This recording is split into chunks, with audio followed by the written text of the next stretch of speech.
Welcome to the Tealium MarTech Challenge Data Access, Part 2, the Data Schema. My name is Dan George, and I'm the Solutions Consulting Operations Manager at Tealium. So last week we talked about the foundation of data access, so what data is feeding into data access and how do you actually enable it within the Universal Data Hub. Today we're going to be focusing on what that data looks like within the Store and DB products. So at a high level, again, Event Store and Event DB are based on the event data feeding into your website. It can either be all events feeding in, or you can create filter streams of data. For example, finding only those visitors who are having difficulty logging into your Tealium IQ site for the very first time, or having someone do a search results on your e-commerce website and getting 0 search results terms. So it helps you find that needle in the haystack.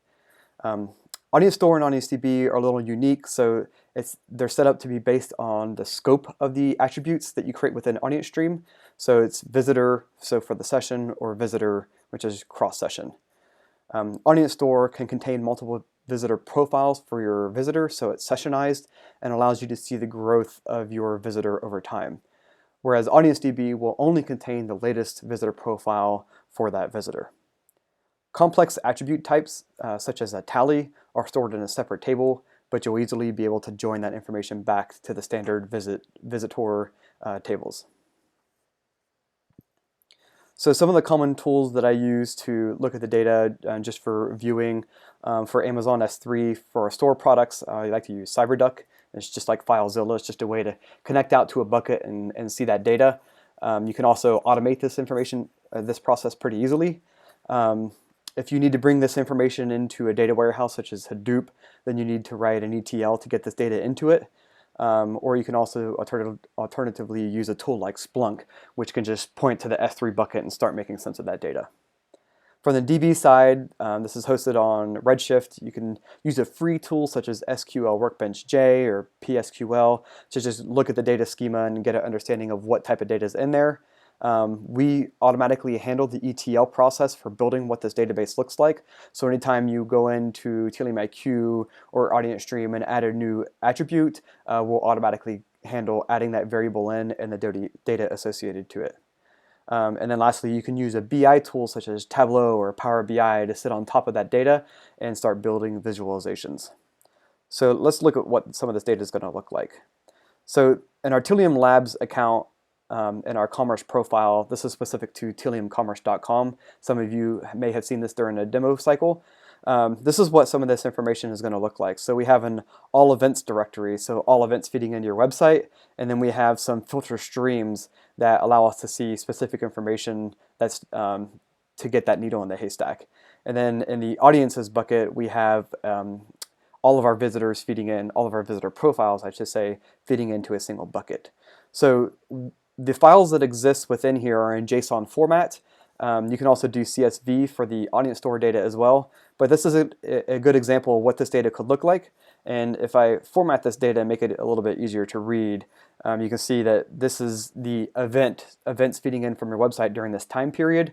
It's either 40 gigabytes of uncompressed data or 1 hour, whichever occurs first. So large volume websites are going to have much more files being processed much more sooner than a low volume website. But this is what this data could look like. So it's going to have your page information, which tags executed, and anything else declared as part of the Universal Data Object. So that's what an example of Event Store would look like.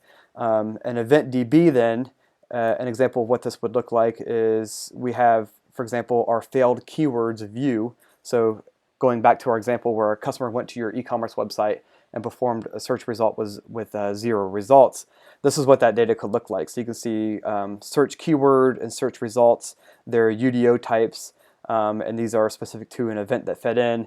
And if I go over and look at my data, you can see that my 0 search results have come through, and these are the search keyword that occurred that had that 0 search results.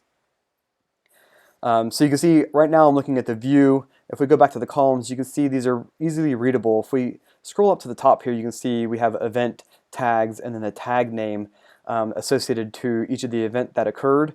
And we recommend that you typically use the view because as a data scientist, it's just going to make much more sense to you about what you're querying than the table. So if we look at the table, and filter by column name, you can see tags commerce1 executed. You're just not really sure which tag that actually references, so the view is there to help provide more insight into what type of data you're working with. So you can see there's 3 tables and 3 views for that event data. So 1 for all events and then 2 for your filtered streams. Getting into AudienceDB, then you can see we have several tables and views associated to your data. So first we have the visitors view. So this is all attributes that you created within AudienceStream that persist with the visitor across multiple sessions, such as your audiences and your badges, maybe some of the dates that you created as well. So you can come down through here and see this is really easy to read as opposed to the visitors table, which is a little more anonymized in a sense. So we have the visitor scoped attributes, we have the visit scoped attributes. We should look at the view to make it a little more understandable. And then, for example, we have our visitor tally. So that's a complex data type, so we need its own table and view to make that data useful. You can easily join this information back together to the visitors view based on the visitor ID. So this is a good example of what that data looks like within the database. Again, you have a view and a table. The view just makes that information easier to understand what you're working with. So that's it for today's Tealium challenge. Next week I'll be showing you an EventDB end-to-end use case of what that data could look like on Azure search results and how that would look within Tableau when you want to start build some visualizations upon that. So thanks for joining and have a great day.